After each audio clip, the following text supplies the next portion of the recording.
Truly grow together. Merespon pandemi sih Mbak.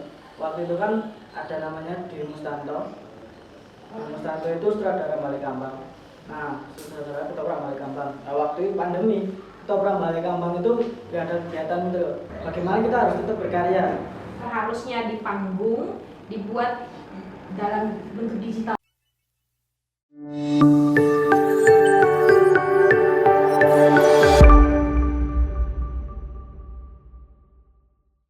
Kembali lagi bersama kami dalam acara Be Brave dengan saya Ranti Rani, dan kita telah kedatangan tamu spesial. Ada Mas Aliafi Muzaki. Mas Aliafi sebagai apa ya Mas? Kebetulan sebagai tim produksi Bakar Production.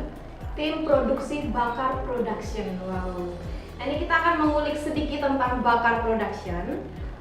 Dari Mas Syafi sendiri, Bakar Production itu apa ya Mas? Karena kan orang awam itu ya cuma ngerti Bakar Production. Cerita singkat bisa mungkin Mas Syafi jelaskan tentang Bakar Production itu apa? Bakar Production itu sebenarnya diambil dari kata bakar, itu kepanjangan dari Balada Kampung Riwil. Balada Kampung Riwil. Nah, Balada Kampung Riwil itu judul situasi komedinya atau judul film komedinya. Oke, terus? Nah, Bakar Production itu nama produksinya yang memproduksi. Oh iya, Bakar Production. Oke. Nah, Bakar Production sendiri itu sudah ada sejak kapan Mas? Maksudnya itu sudah mulai rilis, sudah mulai launching, itu sudah sejak kapan Mas? Kalau Bakar Production itu sebenarnya merespon pandemi sih Mbak. Waktu itu kan ada namanya Dewi Mustanto. Dewi Mustanto itu sutradara Balik Kambang. Nah, sutradara ketoprak Balik Kambang. Nah, waktu itu pandemi, ketoprak Balik Kambang itu gak ada kegiatan itu.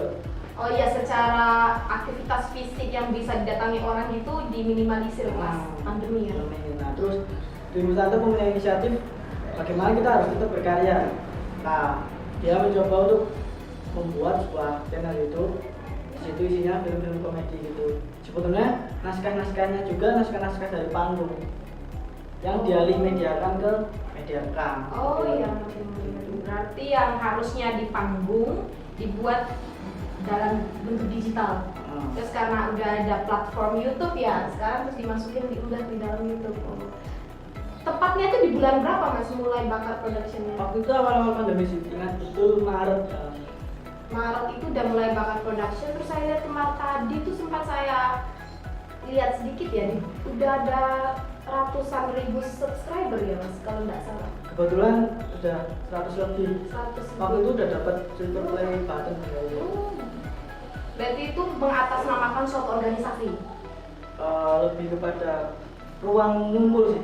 Ruang kumpul untuk orang-orang yang di Balik Kambang itu ya. Ya. Nah, kalau Mas Yafi sendiri itu sudah ikut dalam Bakar Production itu sudah sejak awal dirintis sudah langsung join atau ada channel dari teman atau seperti apa itu mulai joinnya sama Bakar Production itu sejak kapan? Nah, kebetulan waktu itu kan tahun 2018 akhir. Tahun 2018 akhir. Aku punya tugas dokumenter tentang, terus aku ngambil dokumenter ketoprak kampung, yaitu ketopraknya Mas Mus, Mas Dewi Mustanto itu. Ya, salah satu ketoprak Balik Kambang loh. Akhirnya kan kenal dari situ, dan akhirnya kenal dengan Kampung Seniman. Oh iya. Nah, terus habis itu pas Mas Mus punya inisiatif Bakar Production itu, kebetulan aku dikontak lagi. Ya tolong dewain. Besok aku datang. Ya akhirnya permulaan ini ya sederhana banget. Cuma pakai kamera, akhirnya berkembang by fase sih. Learning by doing. Oh, jadi Masnya itu memang sudah dari awal pas mulai produksi udah punya kenalan terus dikontak untuk ikut join gitu ya Mas? Oh iya, wah luar biasa. Tadi saya dengar Masnya buat film dokumenter itu berarti Masnya memang sebelum di Bakar Production ini memang sudah punya histori buat film gitu ya Mas? Udah punya histori perjalanan buat film dokumenter itu udah sering berarti. Berarti Masnya tergabung dalam apa ini Mas? Kebetulan kan aku kuliahnya di Surakarta. Oh, di film dan televisi. Nah, baik di situ ya akhirnya baik kuliah itu belajar terus. Pertama buat film tugas. Akhirnya punya relasi dengan teman-teman yang lain loh. Terus diajak kontribusi privat gitu. Wow. Mahasiswa. Mahasiswa, sekarang masih mahasiswa mas? Kebetulan masih. Asli, nggak ada kebetulan mas. Masih semester 9. Sama kita aja. Masih. Oke, masih baru semester 9 ya? Baru semester 9.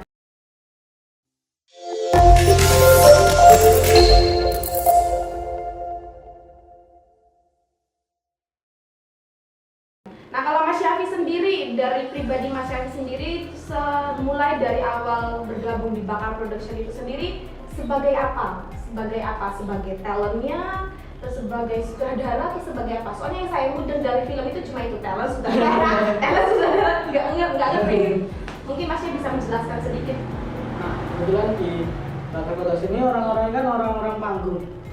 Nah, Mas Bimo Stanto itu orang ketoprak gampang. Terus ada juga Mas Billy itu orang-orang kayak orang saudari, terus Rekdul, kita lain. Jadi memang basically mereka itu bukan orang-orang media rekam. Yang penting acting gitu ya. Nah, dari situ mungkin aku sama teman-teman dari teman-teman isi Surakarta itu membantu dalam segi teknis, memvisualkan dari naskah-naskah panggung itu ke dalam naskah-naskah media rekam dan divisualkan. Dan mungkin bisa dikatakan aku bisa jadi konsultan sutradara. Oh, bahasa kerennya konsultan sutradara. Ini bukan sutradara. Oh, bukan sutradara. Dan penata kamera itu memvisualkan naskah itu. Wow, luar biasa. Cuman memang otaknya tetap neng di Mustanto Iya. secara skrip. Oh ya, jadi Masnya yang bantu memvisualkan itu ya, digital itu ya. Nah, dari perjalanannya itu Mas berarti udah berapa bulan berjalan ini Bakar Production itu? Udah 10 Maret ya. Maret. Oh, 10 kali. Sampai itu ya. Sampai Desember. Sampai Desember itu ada kendala apa aja Mas? Mungkin dari segi teknisnya atau mungkin komunikasi antar tim itu ada kendala apa aja Mas sampai detik ini? Kalau kendala akhirnya bypass sih Pak. Tapi setelah kendala selalu ada evaluasi Oh iya. dan MNE solusi. Kendala, evaluasi, solusi itu setiap bulan selalu diadakan. Karena kan memang basically bukan orang-orang media rekam, jadi treatmentnya nggak harus ini pola produksi nggak harus film banget, di pelan-pelan step.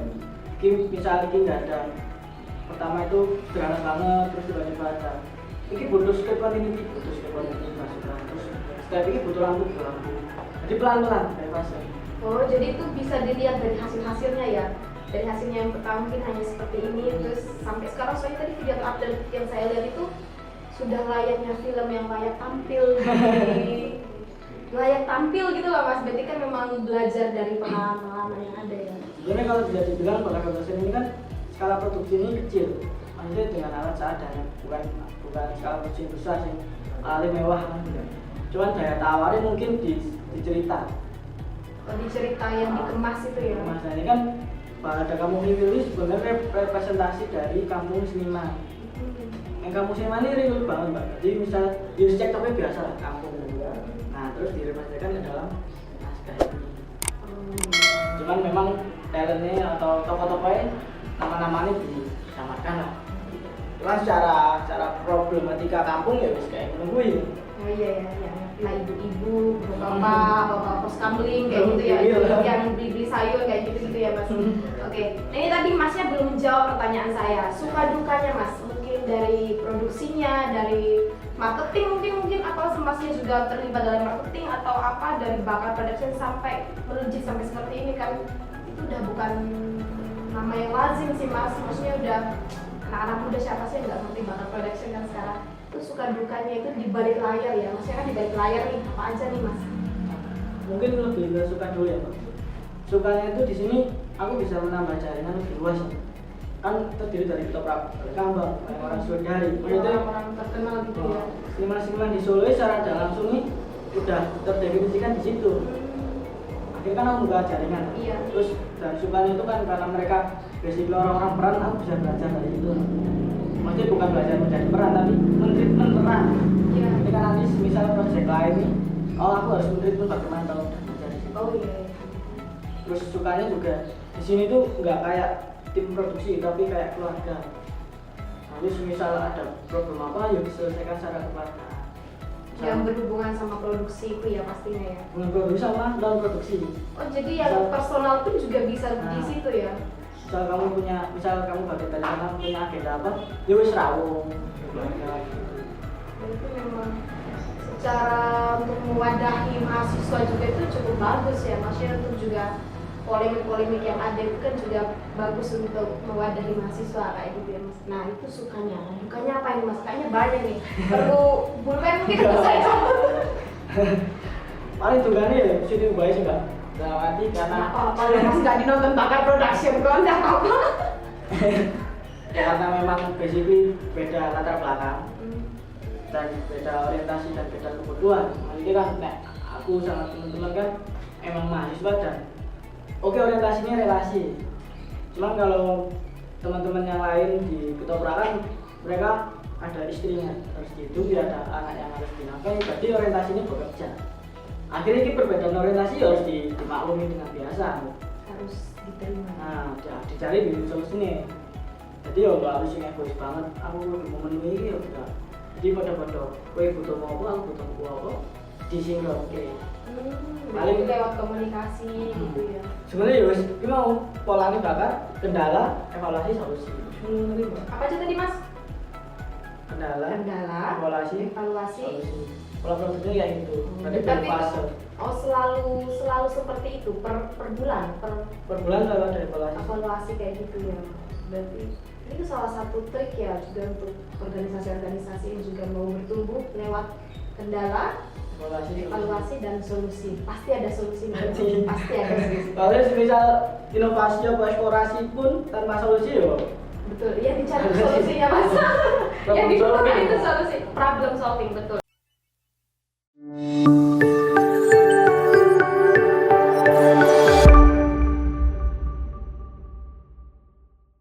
Nah ini masnya masih muda, masih sangat muda, baru 22 tahun tapi sudah terjun dalam dunia produksi yang besar di skala Jawa Tengah ya, Solo ya, ya bisa disebut seperti itu.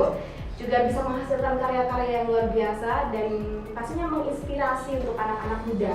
Nah ini dari mas sendiri mungkin ada pesan, ada quotes atau ada wejangan dari masnya untuk mahasiswa-mahasiswa yang masih mahasiswa atau mungkin yang udah mahasiswa tapi belum ketemu ide mau ngapain. Nah itu mungkin masnya bisa kasih tips-tips atau mungkin pesan gimana sih biar konsisten, biar berkomitmen, biar jadi nggak hanya panas-panas tai ayam kayak gitu aja. Panas awal-awalnya pengen kayak gini tapi sering berjalannya waktu ada kendala ini nggak ketemu solusi udah selesai. Nah dari masnya ada tips mungkin ada pesan? Pesan aku pikir aku jadi sopo dulu mungkin saling mengingatkan. Saling mengingatkan. Sing prinsip sing tak pakai sih paling gue nganggur ini suka semangat. Jadi ya wis kamu hidupi ya udah untuk menghidupi yang lain. Jadi saling membantu ya. Nanti misal karena memang basicnya seni emang dulu harus adaptif, bersosialisasi, adaptif. Nanti misal ada project yang ngarahnya bayarannya ya wes. Nanti misal ganti nih mesti nanti ada project yang mungkin 2 kali lipat dari itu. Berarti nggak egois, adaptif gitu ya mas sama tim. Apalagi kan ini berbicara tentang kerja tim ya, pasti harus kayak tadi saling menerima satu sama lain. Kalau industri kreatif kan memang yang paling intinya bersaring sih menurutku ya. Bersaring akhirnya nanti dari relasi-relasi itu akan menimbulkan buah karya sih top. Luar biasa. Dan mungkin catatan sih banyak teman-temanku yang inovasi atau eksplorasi. Cuman ternyata ketika di industri kreatif ini paling penting problem solving. Betul. Problem itu jangan melihat latar belakangmu sepiro. Dan usul bisa jadi berembuk memecahkan masalah gitu ya. Kadang kan kita mempunyai angan-angan ini tinggi banget tanpa melihat latar belakang. Iya betul. Tanpa melihat hal-hal yang bisa menjadi masalah ke depan. Oke, kita sudah sampai di penghujung acara mas ya. Udah berapa menit ini kira-kira? Udah hampir 15 menit kita ngobrol santai sama Mas Alia Musadi. Panggilannya aja Mas Yapi. Mas Yapi. Oke, terima kasih Mas Yapi sudah mau bergabung dengan kami, sudah mau membagi kisah inspiratifnya. Untuk teman-teman yang di rumah, jangan lupa untuk follow Instagramnya kok Mas? Instagram Bakar Production dan channel YouTube-nya juga dengan nama Bakar Production. Di situ nanti teman-teman akan melihat banyak cerita-cerita inspiratif dari berbagai dimensi kehidupan dengan kelucuan, kerenyahan cerita yang disiapkan, yang dipaparkan dari tim mereka. Nanti di situ akan sangat menggelitik karena saya udah nonton dan memang sangat lucu cerita-ceritanya. Oke, terima kasih. Jangan lupa untuk di-follow dan jangan lupa untuk subscribe, like, comment, and share Trolling.